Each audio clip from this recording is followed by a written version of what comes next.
ತಂಗಾಳಿ ಬೀಸಿದಾಗ ಹೂವಾಯಿತು ಈ ಮನ. ಸಂಚಿಕೆ 39. ಖ್ಯಾತಿ, ಈ ಮದುವೆ ನಿಮಗೆ ಇಷ್ಟ ಇರಲಿಲ್ಲ ಅಂತ ನೀನೇ ಹೇಳಿದೆಯಲ್ವಾ? ನಮಗೆಲ್ಲರಿಗೂ ಗೊತ್ತಿರುವ ವಿಷಯವೇ ಅದು.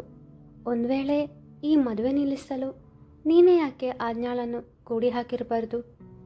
ಹೇಗೂ ನಿನಗೆ ಮಗು ಮೇಲೆ ಪ್ರೀತಿ ಇದೆ ಅಂತ ನಮ್ಮನ್ನು ನಂಬಿಸಿದ್ದೀಯಲ್ಲ. ನಿನ್ನ ಮೇಲೆ ನಾವ್ಯಾರೂ ಅನುಮಾನ ಪಡುವುದಿಲ್ಲ ಅಂತ ನೀನೇ ಮಾಡಿರ್ಬೋದಲ್ವಾ ಇದನ್ನೆಲ್ಲ?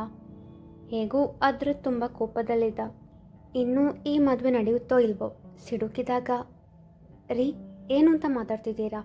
ಆಶಾರವರು ಮಗಳ ಪರವಹಿಸಿದಾಗ ನೀನೇ ಯೋಚನೆ ಮಾಡು ಆಶಾ, ಈ ಮದುವೆ ಇಷ್ಟವಿರದೇ ಇದ್ದದ್ದು ಇವಳಿಗೆ ತಾನೆ ಎಂದಾಗ ಮನೆಯವರೆಲ್ಲರಿಗೂ ಅವರ ಮಾತು ನಿಜವೆನ್ನಿಸಿತು.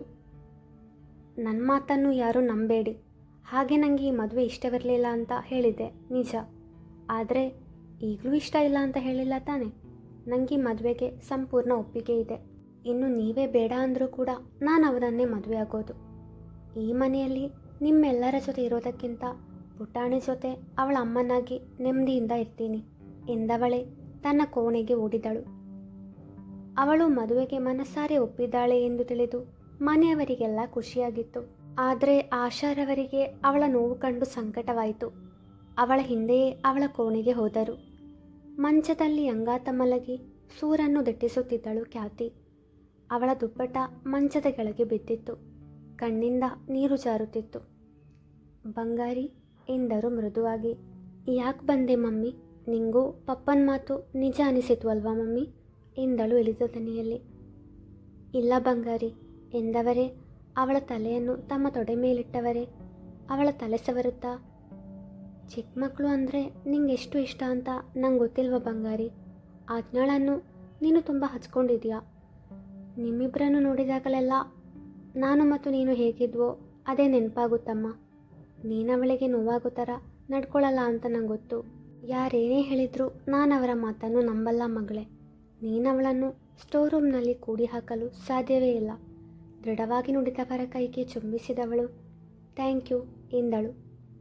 ಈಗ್ಯಾಕೆ ಇಯಾಳು ಎಂದು ಅವಳ ಕಣ್ಣೊರೆಸಿದವರೇ, ಹೇಗಿದ್ದಾಳೆ ಆಜ್ಞಾ, ಪ್ರಜ್ಞೆ ಬಂತ ಎಂದಾಗ, ಹ್ಞೂ ಮಮ್ಮಿ, ಅವಳನ್ನು ಡಿಸ್ಚಾರ್ಜ್ ಮಾಡಿ ಮನೆಗೆ ಕರ್ಕೊಂಡು ಹೋದರು. ತುಂಬ ಭಯಪಟ್ಟಿದ್ಲು, ಪಾಪ ಅಲ್ವಾ ಪುಟಾಣಿ ಎಂದಳು. ಮತ್ತೆ ಅದ್ರದ್, ಅವನಾಗಲೇ ನಮ್ಮ ಮೇಲೆ ರೇಗಾಡಿದ್ದಕ್ಕೆ ಸಾರಿ ಕೇಳ್ದ ಎಂದಾಗ ಆಶಾರವರಿಗೆ ನೆಮ್ಮದಿಯಾಯಿತು. ಅವಳ ತಲೆ ಸವರಿದವರು ಅವಳು ನಿದ್ದೆಗೆ ಜಾರಿದ ನಂತರ ಅವಳ ಹಣೆಗೆ ಮುತ್ತಿಟ್ಟು ತಮ್ಮ ಕೋಣೆಗೆ ತೆರಳಿದರು. ಇನ್ನು ಯಾವುದೇ ಕಾರಣಕ್ಕೂ ಆಜ್ಞಾಳನ್ನು ಖ್ಯಾತಿಯ ಮನೆಗೆ ಕಳುಹಿಸಬಾರದು ಎಂದು ನಿರ್ಧರಿಸಿದ್ದ ಅದ್ರದ್. ಅವನಿಗೂ ಸಹ ಅವಳ ಮನೆಯವರಲ್ಲಿ ಯಾರೋ ಬೇಕಂತಲೇ ಆಜ್ಞಾಳಿಗೆ ತೊಂದರೆ ಕೊಟ್ಟಿದ್ದಾರೆ ಎಂದನಿಸುತ್ತಿತ್ತು. ಆದರೆ ಖ್ಯಾತಿ ಬಗ್ಗೆ ನಂಬಿಕೆ ಇದ್ದುದರಿಂದ ಇದರ ಹಿಂದೆ ಅವಳ ಕೈವಾಡವಿಲ್ಲ ಎಂದು ನಂಬಿದ್ದ. ಸಹನಾ ಹಾಗೂ ಅವ್ಯಯ್ ಮದುವೆಗೆ 2 ದಿನವಷ್ಟೇ ಉಳಿದಿತ್ತು. ಅಂದು ಗುಲಾಬಿಯವರು ಹೊರಗಡೆ ಹೋಗಿದ್ದಾಗ ಅಚಾನಕ್ಕಾಗಿ ಮನೀಷ್ನನ್ನು ನೋಡಿದರು. ಇವನನ್ನೆಲ್ಲೋ ನೋಡಿದ್ದೀನಲ್ಲ ಎಂದುಕೊಂಡು ಸ್ವಲ್ಪ ಹೊತ್ತು ಯೋಚಿಸಿದವರಿಗೆ ಅವನು ಯಾರೆಂದು ನೆನಪಾಯಿತು. ಗುಬ್ಬಿ, ಏನು ಯೋಚಿಸ್ತಿದ್ಯಾ?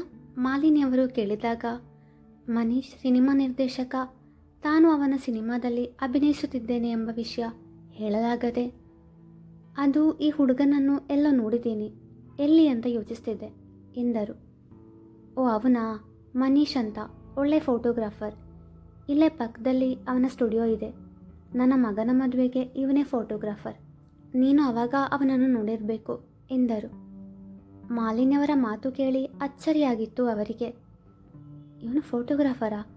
ಚೋಟು ಹೇಳಿದ್ದು ಇವನು ಡೈರೆಕ್ಟರ್ ಅಂತ ಅಲ್ವಾ? ಅಂದರೆ ಎಲ್ಲರೂ ಸೇರಿ ನನಗೆ ಮೋಸ ಮಾಡ್ತಿದ್ದಾರಾ ಎಂದು ಯೋಚಿಸಿದವರು, ಮಾಲಿನಿ, ನಾನು ಮನೆಗೆ ಹೋಗಬೇಕು, ನಾಳೆ ಸಿಗ್ತೀನಿ, ಬಾಯ್ ಎಂದು ಮನೆಯ ದಾರಿ ಹಿಡಿದರು. ಮನೆ ಅಲಂಕಾರ ಮಾಡಿದ್ದನ್ನು ನೋಡಿದಾಗ ಮಗನ ಮದುವೆ ಸಿನಿಮಾದಲ್ಲಿ ಅಲ್ಲ, ನಿಜ ಜೀವನದಲ್ಲಿ ಎಂಬುದು ಅವರಿಗೆ ಅರಿವಾಗಿತ್ತು. ಅವ್ಯಯ್ ಹಾಗೂ ಪ್ರತಾಪ್ರವರು ತುಂಬ ಖುಷಿಯಲ್ಲಿದ್ದರು. ಅಮ್ಮ, ಇದೇನು ಬೇಗ ಬಂದುಬಿಟ್ಟಿದ್ಯಾ? ಇವತ್ತು ಲೇಡೀಸ್ ಕ್ಲಬ್ಗೆ ಹೋಗಲಿಲ್ವಾ? ಅವ್ಯಯ್ ಕೇಳಿದಾಗ, ನಾಡಿದ್ದು ಮಗನ ಮದುವೆ ಇಟ್ಕೊಂಡು ನಾನು ಹೇಗೆ ಹೊರಗೆ ಹೋಗಲಿ ಎಂದಾಗ ಅವ್ಯಯ್ನ ಮುಖಭಾವ ಬದಲಾಯಿತು. ಅದನ್ನು ಗಮನಿಸಿದವರೇ, ಚೋಟು, ಯಾಕೆ ಶಾಕಾಗಿ ನಿಂತಿದ್ಯಾ? ನಾಡಿದ್ದು ನಿನ್ನ ಮದುವೆ ಸೀನ್ ಶೂಟಿಂಗ್ ಇದೆ ಅಂತ ನೀನೇ ಹೇಳಿದ್ದು ಅಲ್ವಾ ಎಂದಾಗ ನಿಟ್ಟುಸಿರು ಬಿಟ್ಟ. ನಮ್ಮ ಸೊಸೆಗೆ ಒಡವೆಗಳನ್ನು ಖರೀದಿಸಿದ್ರಾ? ಪ್ರತಾಪ್ರವರ ಬಳಿ ವಿಚಾರಿಸಿದಾಗ, ಒಡವೆನಾ? ಶೂಟಿಂಗ್ ಮದುವೆ, ಅದಕ್ಕೆ ಒಡವೆ ಯಾಕೆ? ತಡವರಿಸುತ್ತಾ ನುಡಿದಾಗ, ನಾನು ನನ್ನ ಸೊಸೆಗೆ ಒಡವೆ ಕೊಡಬೇಕಲ್ವಾ ಎಂದವರೇ. ಅಂದರೆ ಹಾಗೆ ಆ್ಯಕ್ಟ್ ಮಾಡಬೇಕಲ್ವಾ ಎಂದು ಒತ್ತಿ ಹೇಳಿದರು. ತಂದೆ ಮಗ ಇಬ್ಬರು ಮುಖ ನೋಡಿಕೊಂಡರು. ಗುಲಾಬಿ ಅವರಿಗೆ ವಿಷಯ ತಿಳಿತೆ ಎಂಬ ಅನುಮಾನ ಅವರಿಗೆ. ನಿಮ್ಮ ಕಣ್ಣಿಗೆ ನಾನು ಹೇಗೆ ಕಾಣ್ತಿದ್ದೀನಿ? ಇಬ್ಬರೂ ಸೇರಿ ನನ್ನನ್ನು ಫೂಲ್ ಮಾಡ್ಬೋದು ಅಂದ್ಕೊಂಡ್ರಾ? ನನ್ನೆದುರಿಗೆ ಮೂವಿ ಡ್ರಾಮಾ ಅಂತೆಲ್ಲ ಸುಳ್ಳು ಹೇಳಿ ಚೋಟು ಮದುವೆ ಮಾಡಿಸ್ತಿದ್ದೀರಾ, ಅದು ಆ ಮಿಡಲ್ ಕ್ಲಾಸ್ ಹುಡುಗಿ ಜೊತೆ. ಆ ಹುಡುಗಿ ಮನೆಯವರಿಗಾದರೂ ಬುದ್ಧಿ ಬೇಡವಾ?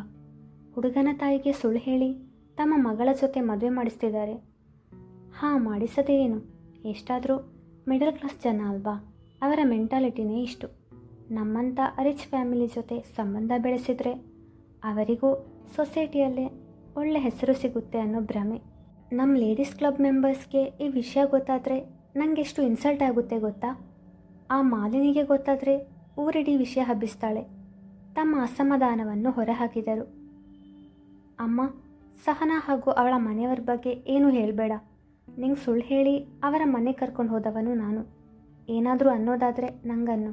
ಯಾಕಂದರೆ ಸಹನಾಗಾಗಲಿ ಅವಳ ತಂದೆ ತಾಯಿಗಾಗಲಿ ನಾನು ನಿಮ್ಮನ್ನು ಸುಳ್ಳು ಹೇಳಿ ಕರ್ಕೊಂಡು ಬಂದಿದ್ದು ಅಂತ ಗೊತ್ತಿಲ್ಲ.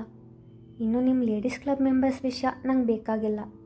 ಯಾಕೆಂದರೆ ಮದುವೆ ಆಗೋನು ನಾನು ಮತ್ತು ಸಹನಾ ನಮ್ಮ ಜೀವನದ ಕೊನೆ ತನಕ ಖುಷಿಯಾಗಿ ಬಾಳ್ತೀವಿ ಅನ್ನೋ ನಂಬಿಕೆ ನಮಗಿದೆ. ಅಷ್ಟಾಕು. ನನ್ನ ಜೀವನ ಹಾಳಾದರೆ ಲೇಡೀಸ್ ಕ್ಲಬ್ ಮೆಂಬರ್ಸ್ ಬಂದು ರಿಪೇರಿ ಮಾಡಿ ಕೊಡಲ್ಲ ತಾನೆ? ಮತ್ತು ಅವರ ಬಗ್ಗೆ ನಾನು ಯಾಕೆ ಚಿಂತಿಸಲಿ? ಗಂಭೀರವಾಗಿ ನುಡಿದ. ನಾನು ನಮ್ಮ ಮನೆಗೆ ಸೊಸೆಯಾಗಿ ಬರುವವಳ ಬಗ್ಗೆ ಎಷ್ಟು ಆಸೆ ಇಟ್ಕೊಂಡಿದ್ದೆ ಅಂತ ಗೊತ್ತಾ ನಿಮಗೆ? ನಾನು ಸಹನಾ ಜೊತೆ ನಮ್ಮ ಭವಿಷ್ಯದ ಕನಸು ಕಂಡಿದ್ದೇನೆ, ಅದು ಗೊತ್ತಾ ನಿಮಗೆ? ತಾನೇನೂ ಕಮ್ಮಿ ಇಲ್ಲ ಎಂಬಂತೆ ಪ್ರಶ್ನಿಸಿದ. ಅದೇನು ಮಾಟ ಮಾಡಿ ನಿನ್ನ ಬುಟ್ಟಿಗೆ ಹಾಕ್ಕೊಂಡ್ಲು? ಬುಟ್ಟಿಗೆ ಹಾಕಲು ನಾನು ತರಕಾರಿ ಅಥವಾ ಹಣ್ಣಲ್ಲ, ನಾನೊಬ್ಬ ಸಾಮಾನ್ಯ ಮನುಷ್ಯ. ಅಷ್ಟಕ್ಕೂ ಅವಳು ನನ್ನಿಂದ ದೂರವೇ ಇದ್ಲು. ಅವಳ ಹಿಂದೆ ಹೋಗಿ ಪ್ರಪೋಸ್ ಮಾಡಿದವನು ನಾನೇ. ನಮ್ಮ ಅಂತಸ್ತಿನ ಅಂತರ ಹೇಳಿ ನನ್ನಿಂದ ದೂರನೇ ಇದ್ಲು ಅವಳು. ನಾನೇ ಅವಳ ಪ್ರೀತಿಗಾಗಿ ಕಾಯ್ತಾ ಇದ್ದದ್ದು ಎಂದವನ ಮಾತಿಗೆ, ಓ, ದೂರ ಇದ್ದವಳು ಮತ್ತ್ಯಾಕೆ ಹತ್ತಿರ ಆದ್ಲು? ಅಲ್ಲ ಕಣೋ ಚೋಟು, ಅವಳು ನಿನ್ನ ಮುಂದೆ ಒಳ್ಳೆಯವಳ ಥರ ನಟಿಸಿ ನಿನ್ನನ್ನು ಅವಳ ಪರ ಮಾಡ್ಕೊಂಡಿದ್ದಾಳೆ. ಮಗನ ಮನ ಬದಲಾಯಿಸುವ ಪ್ರಯತ್ನ ಮಾಡಿದರು. ನಿಮಗೇನು ಗೊತ್ತು ಸಹನಾ ಬಗ್ಗೆ? ಅವಳೇನು ಅಂತ ನಂಗೆ ಚೆನ್ನಾಗಿ ಗೊತ್ತು. ಅವಳೇ ನನಗೆ ತಕ್ಕ ಹೆಂಡತಿ, ಹಾಗೆ ಈ ಮನೆಗೆ ತಕ್ಕ ಸೊಸೆ. ಮಡದಿ ಹಾಗೂ ಮಗನ ವಾಗ್ವಾದದ ನಡುವೆ ಪ್ರತಾಪ್ರವರಿಗೆ ಮಾತನಾಡಲು ಅವಕಾಶ ಸಿಗಲೇ ಇಲ್ಲ. ಓ, ನಿನಗೆ ಅಮ್ಮನಿಗಿಂತ ಅವಳೇ ಹೆಚ್ಚಾದ್ಲ? ಮುಖ ತಿರುಗಿಸಿದರು. ನೀವು ಬರೀ ಹೆಸರಿಗಷ್ಟೇ ಅಮ್ಮ. ಯಾವತ್ತಾದರೂ ನನ್ನನ್ನು ಪ್ರೀತಿಯಿಂದ ಮಾತಾಡಿಸಿದ್ದೀರಾ? ನಿಮಗೆ ಅದಕ್ಕೆ ಸಮಯ ಇರಲಿತ್ತು ಅಲ್ವಾ? ಲೇಡೀಸ್ ಕ್ಲಬ್ ಪಾರ್ಟಿ ಅಂತ ಯಾವಾಗಲೂ ಮನೆಯಿಂದ ಹೊರಗೆ ಇರ್ತಿದ್ರಿ. ನೀವು ನನ್ನ ಜೊತೆ ಇರಬೇಕು, ನನಗೆ ನಿಮ್ಮ ಸಾಂತ್ವನ ಪ್ರೀತಿ ಬೇಕು ಅಂತ ಅನಿಸಿದಾಗ ನೀವು ಇರಲೇ ಇಲ್ವಲ್ಲ ಅಮ್ಮ. ನನಗೆ ನಿಮ್ಮ ಅವಶ್ಯಕತೆ ಇದ್ದಾಗ ನನ್ನ ಹತ್ತಿರ ಇದ್ದರೂ ನನ್ನಿಂದ ದೂರ ಇದ್ರಿ.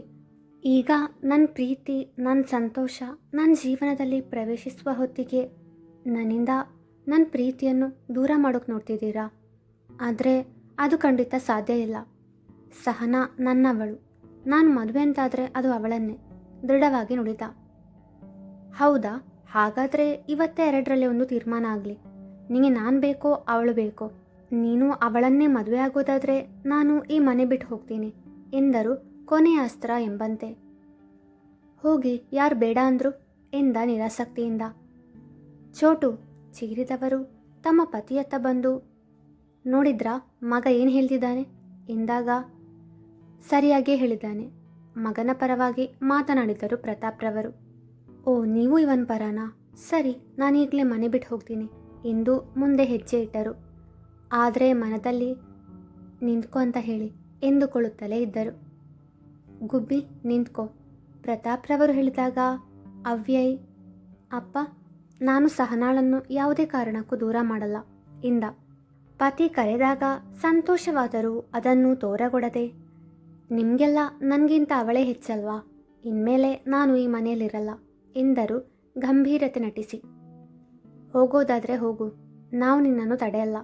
ಆದರೆ ಅದರ ಮೊದಲು ನಿನ್ನ ಡೆಬಿಟ್ ಕಾರ್ಡ್, ಐಫೋನ್ ಎಲ್ಲವನ್ನೂ ಇಲ್ಲಿಟ್ಟು ಹೋಗು. ನೀನು ತವರು ಮನೆಯಿಂದ ತಂದ ಒಡವೆಗಳನ್ನು ಹೊರತುಪಡಿಸಿ ಉಳಿದವುಗಳನ್ನೆಲ್ಲ ಇಲ್ಲೇ ಬಿಟ್ಟು ಹೋಗು ಎಂದಾಗ ಸಿಡಿಲರಗಿದಂತಾಯಿತು ಗುಲಾಬಿಯವರಿಗೆ. ಪತಿಯಿಂದ ಈ ರೀತಿಯ ಮಾತುಗಳು ಅನಿರೀಕ್ಷಿತವಾಗಿತ್ತವರಿಗೆ. ಯಾಕೆ ಎಲ್ಲವನ್ನು ಇಲ್ಲೇ ಬಿಟ್ಟು ಹೋಗಬೇಕು? ನನಗೂ ಇದರಲ್ಲಿ ಹಕ್ಕಿದೆ. ಗುಲಾಬಿಯವರು ಎಂದರೆ ನನ್ನ ಹೆಂಡತಿಗೆ ಹಕ್ಕಿದೆ. ಆದರೆ ನೀನು ಮನೆ ಬಿಟ್ಟು ಹೋಗ್ತಿದೆಯಲ್ಲ, ಆಗ ನೀನು ಹೇಗೆ ನನ್ನ ಹೆಂಡತಿಯಾಗುವೆ ಎಂದರು. ಪ್ರತಾಪ್, ಏನು ಮಾತಾಡ್ತಿದ್ದೀರಾ ನೀವು ಎಂದರು ಆಘಾತಗೊಂಡವರಂತೆ. ನೋಡು, ನಿನಗೆ ನನ್ನ ಹೆಂಡತಿ ಸ್ಥಾನ ಹಾಗೆ ಐಷಾರಾಮಿ ಜೀವನ ಬೇಕು ಅಂದರೆ ಇಲ್ಲೇ ಇರು. ಖುಷಿಯಾಗಿ ಮಗನ ಮದುವೆಯಲ್ಲಿ ಓಡಾಡು. ಇನ್ನು ನಿಂಗೆ ಈ ಮದುವೆ ಇಷ್ಟ ಇಲ್ಲ, ಮನೆ ಬಿಟ್ಟು ಹೋಗ್ತೀನಿ ಅನ್ನೋದಾದರೆ ನನ್ನ ಹೆಂಡತಿ ಅನ್ನೋದನ್ನು ಮರೆತು ಬಿಡು. ಹಾಗೆ ಈ ಐಷಾರಾಮಿ ಜೀವನವನ್ನು ಸಹ. ಗಂಭೀರವಾಗಿ ನುಡಿದರು ಪ್ರತಾಪ್ರವರು. ಅವರ ಮಾತಿಗೆ ಒಪ್ಪದೆ ಬೇರೆ ದಾರಿ ಇರಲಿಲ್ಲ ಗುಲಾಬಿಯವರಿಗೆ. ಇಷ್ಟು ದಿನ ಬದುಕಿದ ಐಷಾರಾಮಿ ಬದುಕು ಇಲ್ಲ ಅಂದರೆ ಹೇಗೆ ಸಮಾಜದ ಮುಂದೆ, ಮಾಲಿನ್ಯವರ ಮುಂದೆ ಮುಖ ತೋರಿಸಲು ಸಾಧ್ಯ? ವಿಧಿ ಇಲ್ಲದೆ ಕೋಪದಿಂದಲೇ ತಮ್ಮ ಕೋಣೆಗೆ ಹೋದರು. ಥ್ಯಾಂಕ್ಸ್ ಅಪ್ಪ ಎಂದವ ಪ್ರತಾಪ್ರವರನ್ನು ಆಲಂಗಿಸಿದ ಅವ್ಯಯ್. ಮುಂದುವರಿಯುವುದು